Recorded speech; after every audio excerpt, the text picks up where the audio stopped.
is something about Nintendo, Splatoon, and a random Tuesday afternoon. I have just got back from work. I got told that Splatoon Raiders actually has a trailer and a release date of July 23rd. And I don't normally make these kinds of videos, primarily because I don't actually think I contribute much to the conversation. But Splatoon Raiders is a bit different because I think as it's the first fully fledged side game that Splatoon has ever done, and it seems to be primarily based around Salmon Run related content, I figured I would give my 2 cents on some stuff.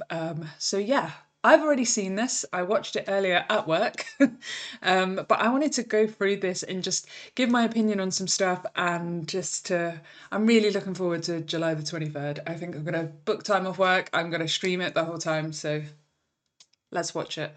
So the intro to this trailer has quite a lot of like world building and stuff, and I think it this isn't really related to the summer and stuff, but I think it looks gorgeous. Like this character here looks so pretty. I even kind of like the wild hair. I know everyone's like, oh, you should cut it up and look better, but I would keep the wild hair if I could personally. I think it looks so cool. The stuff in the hair, the fishnets, all these ornaments, the jars. I think it looks so cool. Very excited from like a customization perspective for this. So I know on Twitter and other social medias they've said that it's actually going to be a co-op and multiplayer, not just a single player. So I'm very interested. Okay. First thing I want to talk about are these. The Cohocs are infinite. They will live forever. I don't know where we are in the time scale in Splatoon, if we're in the past, if we're in the future, if this is now. Wherever we are, this is a very interesting looking Cohoc. I love the way it looks. Like, that's all I kind of have to say about it. They look great. This guy, it looks awesome. Is this like a new salmonid that we haven't had yet? A flying salmonid? Because like, how many other salmonids fly? This guy sprays mist, maybe? I don't know. Maybe that was just the sand. I don't know. Look at him. He looks kind of royal, These are all new salmonids. I'm so excited. I'm so excited. That's all what this review is going to be, this reaction. It's just me being like, I'm so excited. So I need to go back. This is so interesting. So on this screen, we see we see Chum, sorry. So the Chum coming out of this gusher. We see a Scrapper that kind of looks slightly different, but it's a Scrapper. And then we see the Stinger. First of all, how the hell did they find us here? But more importantly, this is basically Salmon Run, but a single player Salmon Run, if that makes sense. So although like, I don't know the answer to this, but from what I'm seeing is they're using the enemies, the story, the lore created around the Salmonids and the Salmon Run experience and putting it into a single player game, which is awesome because I hear from a lot of people that aren't as obsessed with Salmon Run as I am, as some of you guys are, that Salmon Run is good, but after like an hour or 2 hours, you're kind of like done with it and you wait a little while and then you play it again. So this giving us a story, it's cool. There's more depth to the enemies, The whole of Splatoon up until this point, well, up until Side Order, I guess, has been, the same enemies, almost the same story. So this is like such a huge leap in a different direction, and I'm so here for it. Even if it's like me being biased because it's Salmon Run, but like just the fresh change. I loved Side Order for that very reason. So this is the gusher where they come out, and so we've got Cohocs, Chum, these guys, whoever these are, they look like little dogs actually, which is very cute. And the Stinger. The Stinger almost looks more menacing, right? And then we have like what I assume is you being able to play co-op here, because whoever's controlling Shiver in this mech, and then you of it, like you're saying over here instead of this way. Maybe they realized this way spam was getting annoying. So like you can call, and it looked like you can jump to your teammates, which would be amazing. That's kind of like one of the things that I really wish we had in Salmon Run, being able to jump on the map like you can do in PvP. So yeah, like there's a mech here that I hope somebody can control when it's not just, the computer controlling it for you. It'd be amazing if you have one player doing this and one player doing that. I just add so much depth, doesn't it? And then we have this new boss here, this winged salmonid. It's almost happening, like stuff is happening too quick to talk about it. So like the numbers coming off is nice because that's kind of something that I really, really liked from Side Order, being aware of how much damage you're doing and like the points you get off of it. Like you see all the power eggs coming off and you're both shooting at this Quahog, identical. And the Quahog slapped Shiver so hard. Hold on, I need to go back to that. Right, the other thing that's kind of interesting, this is like the map and it says dungeon menu in the top left. I like, what does that mean? Like, that's so cool. Like, these are the islands. The salmonid level is 4. Does that mean we get scaling difficulty? One of my gripes, I would say, with Salmon Run is that we don't have any end game or any progression. You know, you can argue that overfishing is that, but it would be nice to have something in the game that progressively gets harder the more you play it, like almost like an endless mode. I don't want to get my hopes up. Interesting ink tank, interesting sub or special or whatever this is here. Like, there's so much to take in that, you know, endless possibilities because this is like the first proper trailer that we've had. And we're searching for treasure, right? Because that's kind of like the lore with Shiver, Fry, and Big Man. So these big doggy looking salmonids and the scrapper, they're blocking your way. So to me, it doesn't feel like Salmon Run in the way that we know it, like the 100-second free wave game. This feels like continual Salmon Run in a single player mode where you just carry on, like you put down the game, you pause, you come back and you carry on. So it's more progressive rather than 100 seconds, do the objective and move on. Weapon upgrades. All of these islands is so cool. I love this. I don't know, like it feels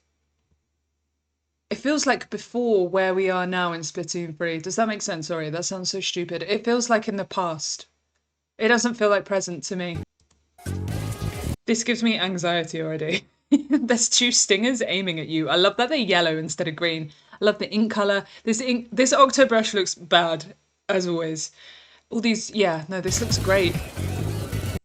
So we have a fish stick here with this random icon. We have a slamming lid. We have a stinger. We have, I think, a scrapper right in front of us here. Yeah, here's the scrapper. Here's all the lessers, so the small fry, the chum, and the cohogs. And that's treasure, right? Because you're treasure hunting. 2-fisted salmonids, mid-air jump, equipable on all tanks. So like you upgrade your tank every time you play this. So this is Salmon Run with perks, which is awesome. And then here, like you go back to your ship and you upgrade your stuff, which is cool. You get better weapons. I feel like one of the biggest gripes with Salmon Run that people have is that you can't... Wait, hold on, I'll come back to that in a minute. One of the biggest gripes that people have with Salmon Run is that you can't like have abilities like you have in PvP, or you can't like have buffs to a nerf. Like you don't progressively improve your things. Everything is just at a base, whereas this sort of implements, hey, like the more you play, the better weapons you get, the easier it might get, which is awesome. Right, so this is so interesting. This weapon that this character has built one-shots a scrapper like it's the Grisco Splatana. I don't know what to say about that, man. It's so exciting. See the way it just slices it? But it looks like the lunge is crazy, and then it just slices through it. All the armor, everything. So like you can like one-shot things through armor. Which at the minute we can only really do with like 2 weapons in the game. Big Man is so happy for this as well. So this is interesting because obviously these are like weapons and potentially your sub, and then they've got the sub line here as well. So you'll have bombs or some sub, like whatever type of sub you have. This is cute. I like this. I want this on my backpack. Some sort of power up, right? so it's like Wave Breaker, right? But one you carry with you that paints for you and damages enemies. So yeah, like just loads of new things. This guy as well helps you. Yeah, it looks so sick. I'm so excited about that. So it's like Salmon Run with like teammates, right? So all of this feels very side order. And I say it feels very side order because up until side order, we didn't have anything like it in the Splatoon world. So this feels like very side order. Relic powers, mana, and there's so much to digest here. And I won't go into it all because I feel like you can sort of speculate for hours. I love the Splatoon. It's awesome. And then here, look, slash area up, overpowered attacker, emergency damage up. So all these things that we want in Salmon Run, where you can, increase your specials and increase your turf output or damage output or running and things like that. It's all here, which is amazing. So there's a mini Splatling. This is some, I almost swore, this is some mega stinger right here. Look at it. It's taller. And also what's interesting here, maybe this is a special. Hold on, let me go back. Maybe this, I keep missing it. Maybe this is a special because you've got your mini Splatling and then they change to this Splachette as well. Or maybe it's like a bomb, you can only use it so often, right? So do you have a weapon like an extra and then your sub and then a special? Like it's not normally like that. So like the possibilities for speculating on that is endless too. By the way, I love all the numbers around here showing you what you've damaged as well. I feel like that is so helpful. Like I like the way that Splatoon is heading in that direction. In PvP you got the health bars now, and then in side order and raiders we've got damage numbers, which is awesome. This is cool. Big man, special, and just beating up the salmonids. More, I don't know, more fighting. It looks awesome. So is this a special? See, I don't even know. Like, cause that's huge. Or is that big man? Or is that, who has that in the story mode of Splatoon 3? The Reef. Is it Fry? I'm probably wrong because I don't pay much attention to the story. But one of the boss attacks in Splatoon 3 story looks, and then here, like this looks like some sort of boss or mini boss.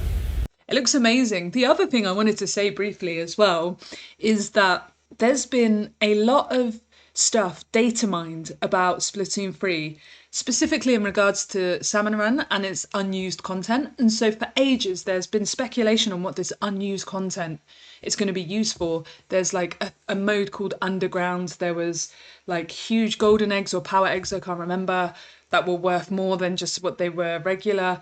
So there's all this stuff that's been data mined from the files of Splatoon 3 that have just been left there since release, I think, right? Don't quote me on that, but since release. And now it kind of looks like instead of putting it into Splatoon 3, they're putting it into a new Switch 2 game called Splatoon Raiders, which you know what? I'm excited for.